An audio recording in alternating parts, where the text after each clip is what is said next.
Salut tout le monde, ça va bien? L'Inter est éliminé dès les huitièmes de finale de la Coupe d'Italie. Le Bologne de Thiago Motta s'impose 2-1 en prolongation. Lautaro a manqué un penalty. Bologne les gars, incroyable hein. Quatrième en championnat, ça élimine l'Inter en coupe. Non mais en plus Milan il joue toujours l'Inter en coupe. Donc moi je vais pas mentir, ça m'arrange que l'Inter saute quoi. Parce que en général quand l'Inter joue l'AC Milan ça se passe mal pour Milan donc. Et Thiago Motta c'est ouf hein, avec son équipe, c'est ouf. Officiel, l'équipe MB prolonge qu'en 2026 avec le PSG. Bon après de toute façon il fait déjà un moment qu'il est pas là, bon, il sera pas là encore un moment malheureusement, mais au moins, bon, il prolonge en espérant qu'il récupère un jour hein, son niveau ou pas loin. La reprise, celui-là, il est incroyable. Bon, lui, de toute façon, c'était son jour. Hein. Petit quadruplé au cam, la reprise, elle est extraordinaire. La reprise, elle est extraordinaire. Officiel, victoire pour la Super League. La Cour européenne de justice vient de rendre son verdict. Le FA et la FIFA exercent un monopole sur les compétitions et un abus de position sur les clubs. Par conséquent, les clubs ne pourront plus être sanctionnés pour leur participation à la Super League. Franchement, les gars, moi je vous le dis depuis un moment, l'UEFA, et de toute façon, les gars, je vous le dis, l'UEFA, les gars, je suis pas ultra fan, sauf quand ça m'invite à des finales de Ligue des Champions ou quoi, mais c'est pas l'UEFA directement, on y va bien évidemment, vous le savez, j'aime beaucoup la Ligue des Champions. Moi, c'est ma compétition préférée, vous le savez. Après, moi, les gars, l'UEFA, depuis le moment où j'avais l'extrait avec Cristiano Ronaldo, où je fais signer un maillot, où tu me vois parler avec Cristiano, qu'on voulait placer dans ma vidéo YouTube, tu vois, retraçant certains trucs, etc. Et que, bah, quand j'ai voulu poster la vidéo machin, derrière, pour 5 ou 6 secondes d'image de vidéo, l'UEFA m'a demandé 10 000 euros. Depuis là, je vais pas vous mentir, quand j'entends l'UEFA dire « Nous, le football n'est pas à vendre, c'est pas l'oseille », oui, d'accord. Depuis là, les gars, je vais pas vous mentir que, bon, j'ai compris et voilà. Donc, on s'était contenté, bien sûr, d'une photo parce que ça coûtait 0. Donc, forcément, voilà, faut dire les choses comme elles le sont. Donc, les gars, l'UEFA, l'histoire de monopole, c'est pas complètement normal. En fait, je pense que ce truc aurait pu être réglé dès le début et je pense qu'on l'a compris quand Florentino Pérez, tu vois, qui représente un peu les gros clubs, etc. Tu vois, les clubs. Tu sais, ils voulaient se réunir autour d'une table avec l'UEFA et en gros demander plus d'argent parce qu'ils trouvaient pas ça normal au niveau de la répartition de l'argent que l'UEFA prenne autant. Eux, ils voulaient peut-être un pourcentage un peu plus élevé pour les clubs, ce que tu peux comprendre. Eux, ils défendent leurs intérêts, etc. Et c'est vrai que l'UEFA a toujours été ferme à ce niveau-là en mode non, il n'y a pas moyen, etc. Et on peut comprendre les clubs, tu vois, qui se sentent un peu floués, etc. Parce que bah, leur club, sans leur club, il n'y a pas de Ligue des Champions, il n'y a pas tout ce qu'il y a autour, etc. Faut être honnête. Donc je pense que ce truc-là, en fait, aurait pu être désamorcé dès le début. Peut-être si l'UEFA avait accepté de discuter un peu avec les clubs, etc. et reverser un peu plus d'argent. Qui n'a pas été le cas. Mais comme on le dit, eux, ils disent c'est pas une question d'argent, bien évidemment. Le football n'est pas à vendre, mais on sait que tout est une question de pognon. Donc moi, la première Super League, comme tout le monde, c'était catastrophique. Il n'y avait que quelques clubs ultra fermés. C'était désastreux et on le sait tous. Donc ça, personne n'était pour. Le truc, c'est qu'on sait aussi que l'UEFA, petit à petit, c'est en train de devenir une Super League. Et ça l'est plus ou moins déjà. Et ça le sera de plus en plus. Donc on voit l'évolution de la compétition et on continue de voir que la compétition va évoluer dans X années, etc. pour se rapprocher de ça. Donc quand t'as la Super League qui est revenue avec une deuxième proposition entre guillemets, avec un truc moins fermé, leur système de division, etc. Bon là tu te dis écoutez pourquoi pas, tu vois, pourquoi pas.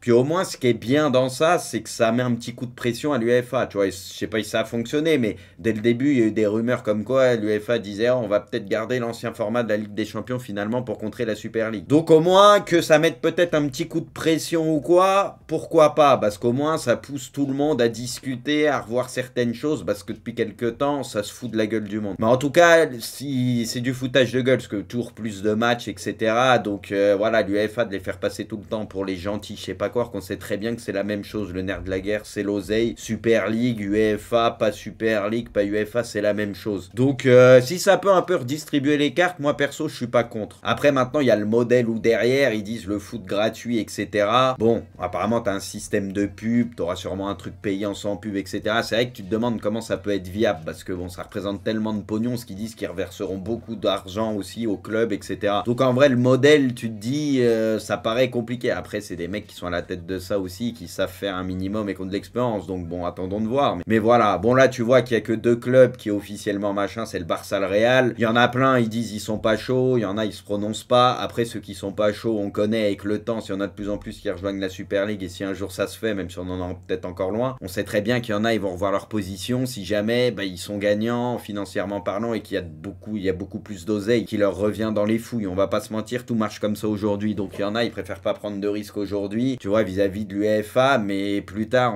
les gars, soyons pas dupes, il y a un monde où ils peuvent retourner leur veste et aller du côté de la Super League si jamais ça se fait, qu'il y a beaucoup d'argent, etc. Ça, on le sait tous. Donc voilà, tout ça pour dire que pour moi, il n'y a pas de bonne ou mauvaise solution forcément. Ce qui est sûr, c'est qu'il y a la Ligue des Champions, qui est un système établi qu'on connaît bien. Et c'est sûr que la Ligue des Champions, tu vois, historiquement, machin, ça nous parle à tous. Mais pour moi, c'est un peu trompeur dans le sens où la LDC a déjà bougé. Elle a commencé à bouger comme le foot ces derniers temps. Ça a beaucoup évolué et pas dans le bon sens. Plus de matchs, plus d'oseille, etc.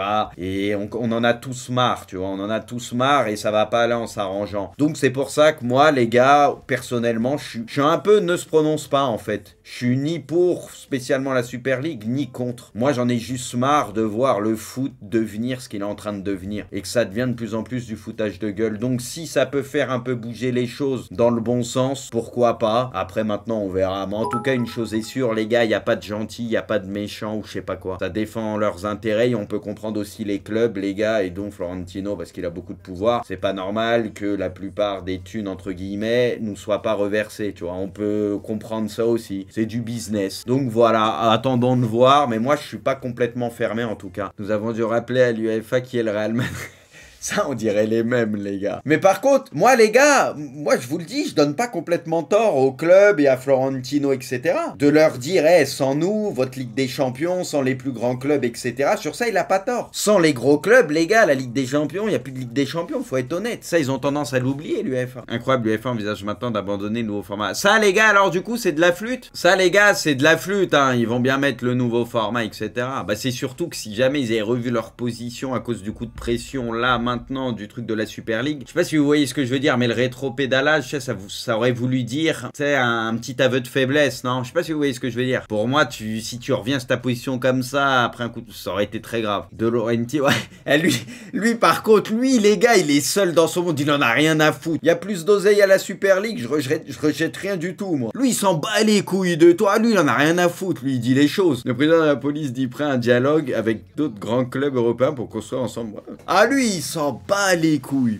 Ah ouais. Le Real s'impose 1-0, ça grâce à un but de Vasquez. Victor Haché à 90e, le Rangers prennent la première place devant Verona à différence de but. T'as le Real, ils ont quand même ce truc à chaque fois, quoi.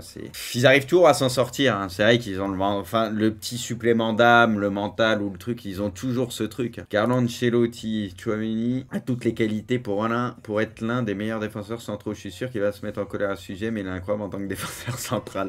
Après, les Ancelotti, tous ces centraux, ils sont pétés, donc lui, c'est dans son intérêt de dire ça. Bah après, Ancelotti, les gars, en général, quand il dit quelque chose ou il fait quelque chose, il se trompe pas, les gars. Il se trompe pas au-delà de ça, parce que là, il a pas trop le choix non plus, peut-être, mais il pense vraiment qu'il a les qualités, quoi. Luis Suarez à l'Inter Miami, here we go, vamos! Putain, Miami, les gars, quel club merveilleux. T'as du Busquets, Alba, Suarez, Messi, bientôt Modric, etc., quoi. C'est vraiment le football, hein. Comme je suis d'accord à 100% avec le hockey de Liverpool, mais j'aime aussi le fait que l'UEFA et les autres fédérations ne peuvent pas faire ce qu'elles veulent en raison, ouais, voilà, il a raison davantage de matchs sans que les gens aient leur mot à dire. J'aime qu'il soit un peu secoué, il a tout dit, tu vois. Et Klopp, au moins, il se cache pas. Il se plaigne de toute façon de plus en plus. Il n'y a pas que lui, hein, les entraîneurs qui a trop de matchs, même les joueurs le disent et tout. Tu vois, c'est bien d'essayer de profiter peut-être de ça pour mettre un coup de pression aussi. Mais là, c'est aussi aux entraîneurs, aux clubs, aux joueurs de le dire aussi.